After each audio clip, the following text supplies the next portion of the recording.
ఈ త్రిభాషా సూత్రానికి సంబంధించి కూడా లోకేష్ మాట్లాడారు సార్. త్రిభాషా విధానంతో మాతృభాషకు అన్యాయం జరుగుతుందని భావించడం లేదు. ఏపీలో తెలుగును ప్రమోట్ చేస్తూ ఉన్నాం, హిందీని బలవంతంగా రుద్దుతారని భావించడం లేదు.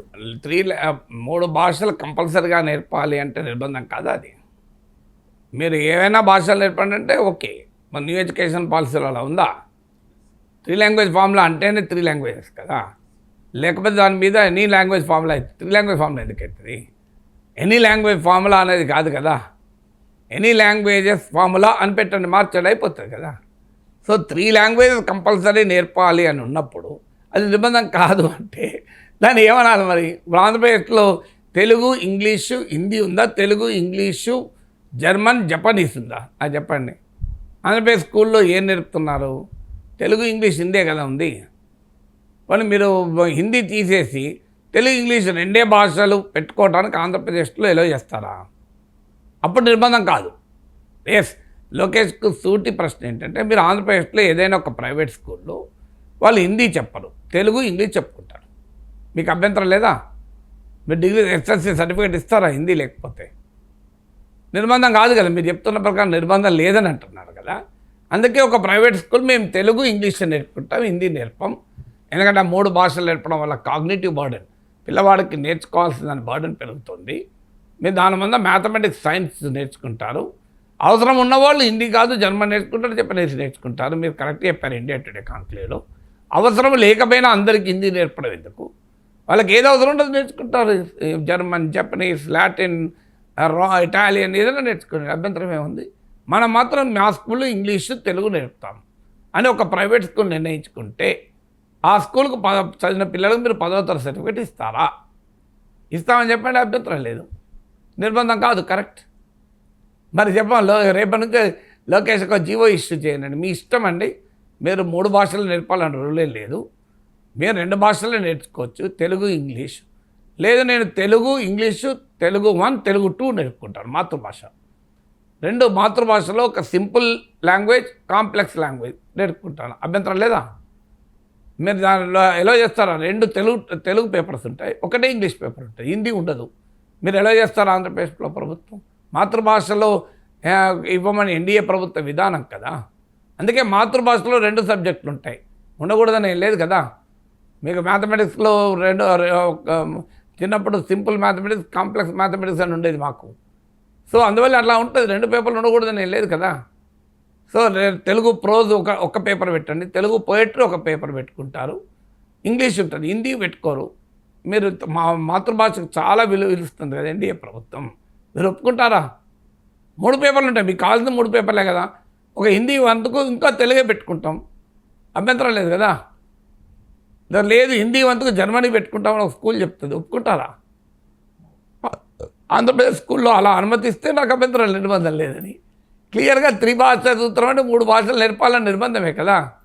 నేను 3 భాషలు నేర్పను, 2 ఇంగ్లీషు, తెలుగు నేర్పుకుంటాను, 3వ భాషగా ఫిలాసఫీ, భగవద్గీత నేర్పుతాను అంటాడు. ఒక స్కూల్ ఎలా చేస్తారా మీరు? భగవద్గీత నేర్పుకోను కానీ హిందీ కంపల్సరీ ఉండాల్సిందే 3వ భాష అని అన్నారా?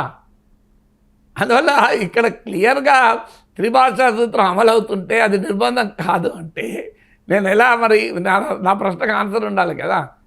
ఏదైనా ఒక ప్రైవేట్ స్కూల్లో మేము హిందీ నేర్పము, తెలుగే ఇంగ్లీష్ నేర్పుకుంటామంటే ఎలా చేస్తారా?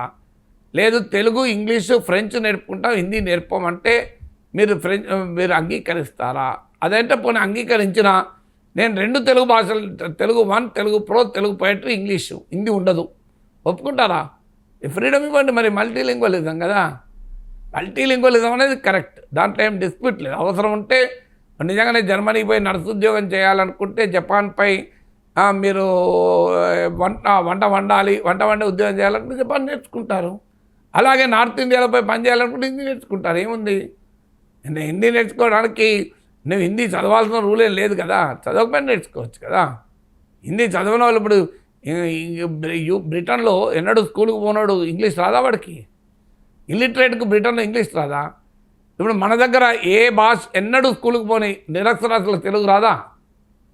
మన బ్రహ్మాండ తెలుగు మాట్లాడుతాను కదా. మీకు బయటికి వెళ్ళండి, ఎన్నడూ చదువు రాని 80 ఏళ్ళ అవ్వను మాట్లాడండి. ఆకుకూరలు అమ్ముకునే ఒక 60-70 ఏళ్ళ అమ్మ ఎన్నడూ స్కూల్కి పోలే, అడగండి ఎంత అమ్మ సుక్కకూర అంటే సుక్కకూర బాగా పిరమైంది, బాగా డబ్బు ఇంత రేట్ అని చెప్పదండి, తెలుగులో మాట్లాడదు, ఎలా మాట్లాడుతుందండి ఆమె? మరి ఆమె స్కూల్కి పోయిందా? తెలుగు నేర్చుకుందా? తెలుగు వచ్చింది కదా. తెలుగు స్కూల్కి పోకపోయినా, తెలుగు నేర్చుకోకపోయినా తెలుగు వచ్చినప్పుడు హిందీ కూడా వస్తుంది. అందువల్ల అవసరం ఉంటే నేర్చుకుంటారు, ఎందుకు నేర్చుకోరు? సో ఆటోమేటిక్గా నేర్చుకుంటారు కదా. మరి దానికి ఆ ఫ్రీడమ్ ఇవ్వండి, అయిపోతుంది కదా. లోకేష్ ఇండియా టుడే కాంక్లేవ్లో చెప్పినట్లు ఆంధ్రప్రదేశ్లో 2 భాషలైనా నేర్చుకొని 3వ భాష వదిలేసి ఆ 3వ భాష మీద మ్యాథమెటిక్స్తో సైన్స్ పెంచుకోవడానికి అనుమతిస్తే అభ్యంతరం ఏముందండి? కరెక్ట్, నిబంధన లేదని ఒప్పుకుంటాం మనం. త్రిభాషా సూత్రం అని మీరు నిర్బంధం లేదని ఇప్పుడు తమిళనాడులో అదే ఉంది కదా. తమిళనాడులో ఇంగ్లీష్ హిందీ ఇంగ్లీష్ తమిళే నేర్పుతారు గవర్నమెంట్ స్కూళ్ళలో, ప్రైవేట్ స్కూళ్ళలో హిందీ నేర్పుతారు. గవర్నమెంట్ స్కూల్ మీరు ఆంధ్రప్రదేశ్లో కూడా గవర్నమెంట్ స్కూళ్ళలో మీరు ఇంగ్లీషు తెలుగు హిందీ నేర్పుకోండి, ప్రైవేట్ స్కూల్కి అనుమతి ఇవ్వండి. పోనీ గవర్నమెంట్ స్కూల్లో కూడా ఇంగ్లీషు తెలుగు నేర్పండి, హిందీ నేర్పకండి, అవసరం ఉన్నో నేర్చుకుంటాడు. అంటే ఎన్డీఏలో ఉండడం వల్ల తప్పనిసరి పరిస్థితి వస్తుంది బీజేపీని సమర్థించక, అనివార్యమై సమర్థిస్తున్నారు తప్ప పొలిటికల్ సపోర్ట్ అది. It's not a realistic support కదా. కానీ ఒక రాజకీయ పార్టీ ఎప్పుడు కూడా తన అస్తిత్వాన్ని కాపాడుకోవాలి. ఒక పార్టీతో పొత్తున్నంత మాత్రాన ప్రతిదాన్ని ఆ పార్టీని సమర్థించాల్సిన అవసరం లేదు. డీలిమిటేషన్ మేము మాట్లాడము, మేము హిందీ మాట్లాడము, అదే బీజేపీ వాళ్ళు అట్లా చేస్తాను రా. బీజేపీ వాళ్ళు ఆంధ్రప్రదేశ్ తెలుగుదేశం వైఖరికి వ్యతిరేకంగా ముస్లిం రిజర్వేషన్లు ఉండకూడదని చెప్పడం లేదా? ముస్లింలో బీసీలో రిజర్వేషన్లు ఇవ్వకూడదు అని చెప్తున్నారు కదా. తెలుగుదేశం వైఖరి భిన్నంగా చెప్తున్నారు కదా వాళ్ళు.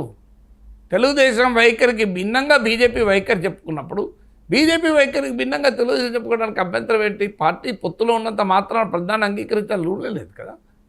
ఎస్, మేము డీలిమిటేషన్ వ్యతిరేకిస్తాం చెప్పండి, మేము హిందీ బలవంతంగా రుద్దితే వ్యతిరేకిస్తాం. ప్రతిదానికి బీజేపీ ప్రతినిధిగా మాట్లాడాల్సిన అవసరం లేదు కదా.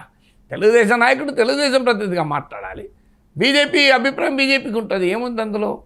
ఇదే లోకేష్ మీకు ఎన్డీటీవీ అడిగారు ఇంటర్వ్యూలో, మీరు ముస్లిం అపీజ్మెంట్ అని బీజేపీ ఆరోపిస్తుంది. కాదు, అది సోషల్ జస్టిస్ అన్నాడే. నేను చాలాసార్లు కోట్ చేసి అప్రిషియేట్ కూడా చేసిన. So you have to differentiate కదా. మిత్రపక్షం అనేది మాత్రాన ప్రతిదాన్ని సమర్థించాలని రూలే లేదు కదా.